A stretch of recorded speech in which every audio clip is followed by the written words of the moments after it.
hello there, humans, hippies, earthlings, whoever you are, wherever you are, whatever you're doing, and whoever you are lucky enough to be doing it. So it's Bushka on Blitz, and I'm here with a look at the ARL 44, otherwise known as Carl. I'm going to call him Carl. I'd just like to send a shout out to all the boys and girls on EU and the tanking community who were acquainted with EduRace. He was from the AFK clan. Dasim Alta forwarded me the video that they did for him driving his beloved Tog. It was his late night, couple of wines tank that he liked to roll out. He was lost to the community just yesterday. So big hats off to everyone who put that video together, and I was very, very proud to be able to put it up there because we are a bit of a community and we're a bunch of humans and we should look after each other. So I won't dwell on that, but RIP, mate, and best wishes and prayers to his family and friends. This is the ARL 44. It's actually a bit of a surprising tank because the real word on the street for the French tanks is that they are very, very quick and have very, very little clothes on, but have a whole lot of power in an auto-loading gun. And that's not the case, actually, for quite a few of the French tanks. In fact, it would be fair to say that that's only really the high-tier tanks.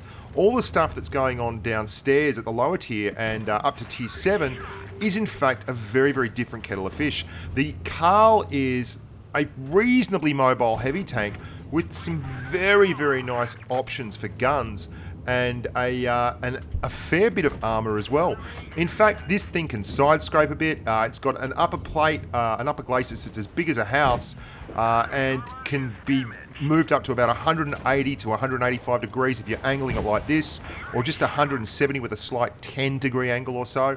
And that means that it can really duke it out, can bounce a few shots. It's certainly not a heavily armored tank like, say, a KV3 or something along those lines, but it is a tank that can do the business. And the gun handling is pretty bloody good. If I had to compare it to one other tier 6 tank, I might compare it to maybe an M6 in terms of a heavy, but I feel it's actually a little bit better than that.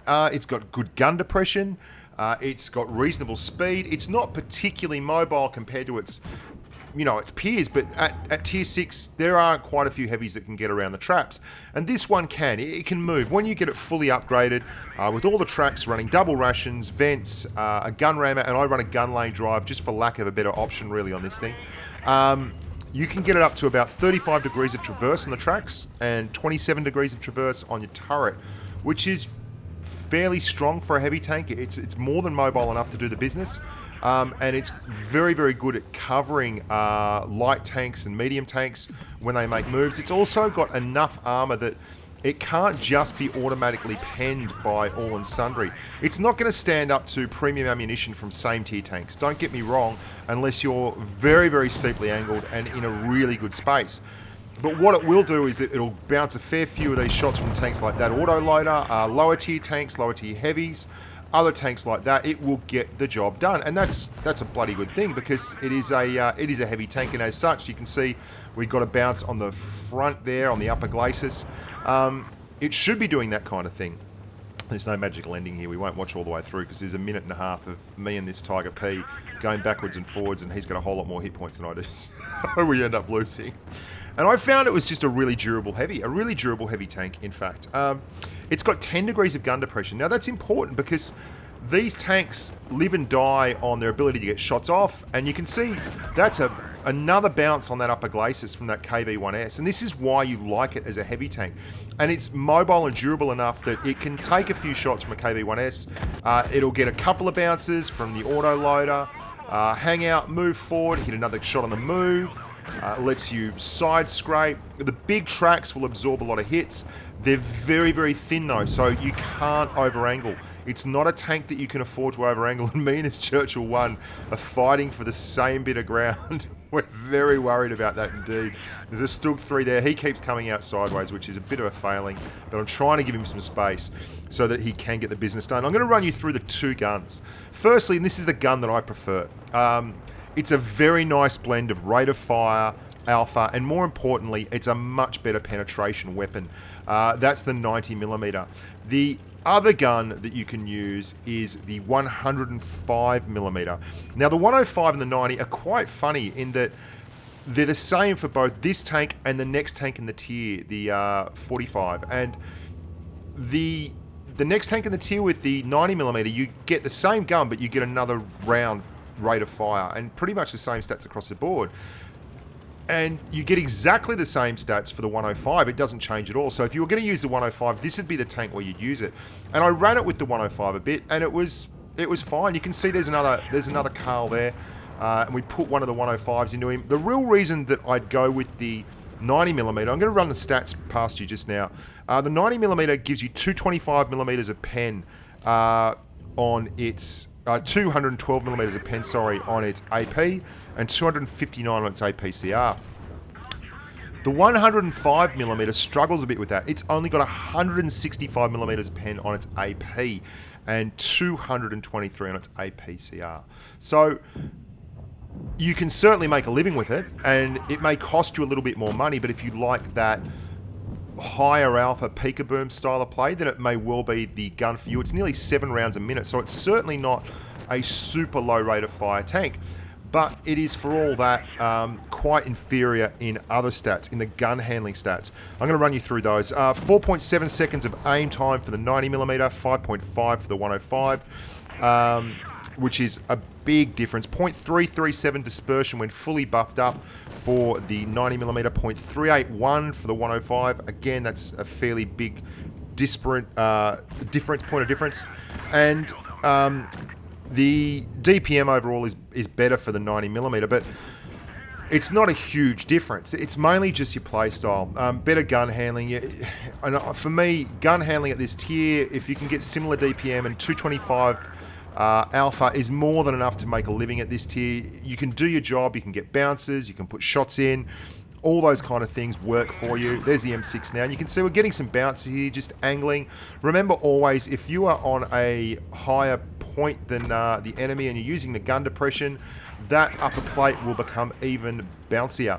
And we're going to die here, but we do our job. We hold these guys here, and we do an awful lot of damage while doing it. And the rest of the team comes through and cleans them up, which is a nice thing if you're in a heavy tank. And it's a true heavy tank. I mean, it's a proper heavy tank. It's not a super heavy tank, but it's more than capable of doing the business. And you can see that upper glacis. When you angle it up really hard, you'll get some bounces on it. And we're just getting into this Comet around the corner while angling to the T150, and the Comet's not getting any easy shots. And the turret traverse is lovely. The turret traverse, 27 degrees, will get you there with 35 degrees of track traverse. It's not that fun stock, I gotta say. It's not terribly fun stock at all. And if you put yourself in bad situations, the armor's certainly not going to be strong enough to save you.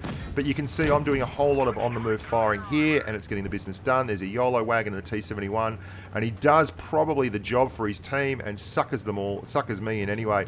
I drop down here to try and get the shot. We get another one into him, but there's a black wince there, so I've got to push through because otherwise I'm going to get wrecked. And there's a Carl above me on the right. So we've got a Carl, a black wince, and a little Mighty Mouse, and we are shagged. And that's our fault for playing badly. You can't blame the tank for that, and it can't sustain it. You can see Mac the Knife and I are in the cap area here. We've capped a couple of bits. The rest of the team is basically sitting on the ridge at the A cap, just sniping. Fair enough. I mean, it's tier 6. I was silly enough to go into a hole and go get surrounded. My fault. What was I saying? Yeah, so I run the 90mm. I think that's definitely the way forward. It's not as quick as you'd expect from some of the French tanks, but it is fairly fleet of foot. 37 kilometers an hour is your top speed, and it does actually get there pretty bloody quickly. You've got over 800 horses under the bonnet, and you only weigh about 47 tons, so you've got a fair bit of grunt there. The gun depression is key, and it does seem to me to be a big step up for a tier 6 gun. The accuracy is just lovely, and you're coming up against a lot of these kind of IS, KV1s, these kind of guns that have legit problems with accuracy and gun handling. And if I could go up a tier, I'd really see this thing as being like a mini Tiger 1. Little bit more bounciness on the front, but very, very similar turret armor and very, very similar play style. I'm going to show you a game here I had on mines. Now, I just want to point something out. This is a great spot on mines. You can see all the tanks as they roll up here across and try and get shots back into our spawn area. And I've become just a hater for going hill on mines. You go hill, you just end up either spotting for the TDs behind you who don't do any damage, or you just get absolutely smashed. Or you win the hill and the other side aren't there and you get smashed by their TDs. It just seems like a bit of a fool's errand to go hill on mines these days. Everyone that I see going hill tends to get hammered pretty badly unless you're lucky enough to get across the top and be that one spectacular tank who gets in that special spot and everyone else is just bad and drives in front of you. And I'm finding more and more that relying on the other team to just be bad is a terrible idea, because for some reason the player base does seem to be getting a little bit better. I know we all kid ourselves that the rest of the player base is terrible, but I don't think that's true at all. And the reason I really like this position in particular is anyone that pushes up onto the top of that hill, you always get guys in your own spawn sniping. You can see that TD there in that position. Anyone that pushes up onto the top of the hill then usually comes across and tries to get stuck into that TD. I mean, you can see that poor old BDR was sitting there. Our TD is going to get spotted and smashed. There's a medium behind me on the right. There's a guy from our team in their spawn, which is always a generous helping of aggressive tank play. I may well have been better off pushing through with him. I got to be honest, I didn't expect him to push through that hard, and I'm not a big fan of getting stuck up there at the top between the cap circle and their spawn. I've got to say, Mines is one of my least favourite maps now. I really liked it when it first came out just for the change, but it's too small a map. It's a lot like Copperfield. It seems all right at this tier, but as you get up in the tiers and up in the grades, it really does struggle. We've got a tree here. We've got some good cover.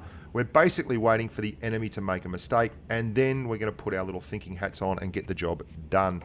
Now, you can see here comes the enemy making a mistake, and we don't punish him for it because he's just lucky enough to be turning at that point in time, and he gets a bouncy Mick Bouncerson. The M6 is going to push over now, and the VK2801 is going to push over as well. And it seems like you spend all your day just waiting for mines to happen. I much prefer playing this map in a medium tank or a TD than a heavy. I just feel like it gives you a few more options. But you can see here, I'm just side scraping away on the edge versus this T1 heavy. He doesn't have the armor profile to really deal with that. We've not moved very far, but we've had some really effective fire. We've been patient, and now we're going to use these hit points that we've been saving up and this lovely big gun to get the job done. And the M7 gets hammered here, but that's all right. We've got a KV1 and a VK coming up here. The VK is pushing very hard. I've seen there's a Panzer IV down there. Finish him off. He nutted our SU at the back. Here comes the VK2801, set up for the shot just in front of this building. He's believing his speed can help him. It's going to help him a little bit, but not that much.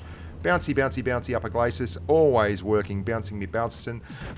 And then we finish him. Then it's just a matter of waiting for the KV1. We've got 3 minutes on the clock. I often wonder why people get so upset and yell and scream and rant and rave about people who don't aggressively YOLO. There's still 3 minutes left in the game. I mean, there's 3 minutes left in a 7-minute game. It's nearly half the length of the game left. And everyone on both teams, bar me and this KV1, is dead.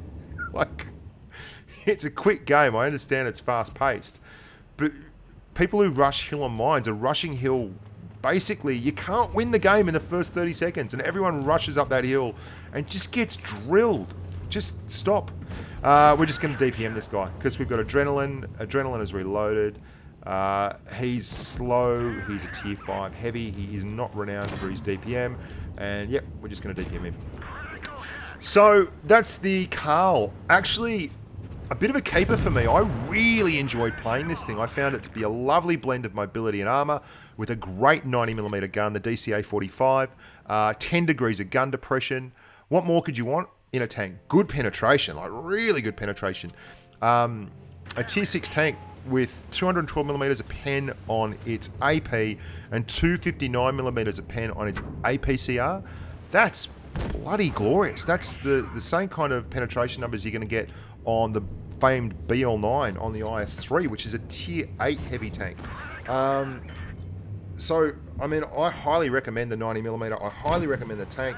I think it's a crackerjack. If I had to pick one tank to be pound for pound able to hold its own weight, carrying everything for its tier. So far out of the tier 8, tier 10, and tier 6, I'd go with this one, which is hopefully a good endorsement for you guys, and you enjoy the tank and get into it, and probably keep this one. This would be a keeper for me. Again, Valet to Edurace, and hats off to all the boys and girls from AF Play for doing the business for that video. I thought it was a very touching memorial for the guy, and his friends and family. You're in our thoughts. To the wider community, it's just a bit of a reminder to look after yourselves, look after your family, and you know, just be thankful every day you're there. I'm Bushka on Blitz. Until next time, stay safe on the battlefield.